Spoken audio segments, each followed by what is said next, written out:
আমপুরা শরবত তো আপনারা প্রত্যেকেই খেয়েছেন। আমপুরা চিকেন কি কেউ খেয়েছেন? যদি না খেয়ে থাকেন তাহলে রেসিপিটা অবশ্যই দেখে নিন।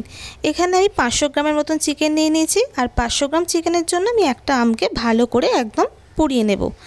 আর ওই 3টের মতন কাঁচা লঙ্কাকে আমি ভালো করে পুড়িয়ে নিচ্ছি। অবশ্যই ঝালটা আপনাদের ওপর ডিপেন্ড করছে, যদি বেশি ঝাল খান তাহলে আরও দুটো 3টে কাঁচা লঙ্কা ইউজ করতে পারেন।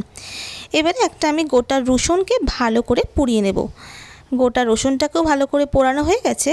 এবার এই প্রত্যেকগুলোকেই আমি খুব ভালো করে ছাড়িয়ে নেব। ছাড়িয়ে নিয়ে এবার ওই আমের থেকে পাল্পটাকে আমি ভালো করে বার করে নেব, আর তার সাথে আদা, রসুন আর কাঁচা লঙ্কাগুলোকে একসঙ্গে করে পেস্ট করে নেব। পেস্টটা তৈরি হয়ে গেছে। এবার পেস্টেতে আমি দেবো কাসুন্দি আর একটু গুঁড়ো চিনি, আপনারা চাইলে মধুও ইউজ করতে পারেন। এবার দিয়ে দেবো চিকেনের মধ্যে হলুদ, গুঁড়ো লঙ্কা, নুন, ধনে গুঁড়ো, জিরে গুঁড়ো আর ওই পেস্টটা দিয়ে ভালো করে মাখিয়ে প্রায় 1.5 থেকে 2 ঘন্টার মতো রেখে দিতে হবে। তারপর কড়াতে সর্ষের তেল দিয়ে ভালো করে পেঁয়াজ ভেজে নিয়ে ওই চিকেনটাকে ভালো করে কষিয়ে নিতে হবে।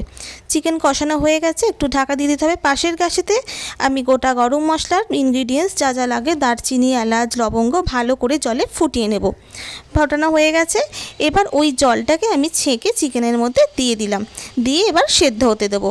সেদ্ধ হয়ে গেলে আমি ওপর থেকে কয়েকটা কাঁচা লঙ্কা, ধনেপাতা দিয়ে গরম গরম ভাতের সাথে সার্ভ করব। দারুণ হয়, অবশ্যই ট্রাই করবেন।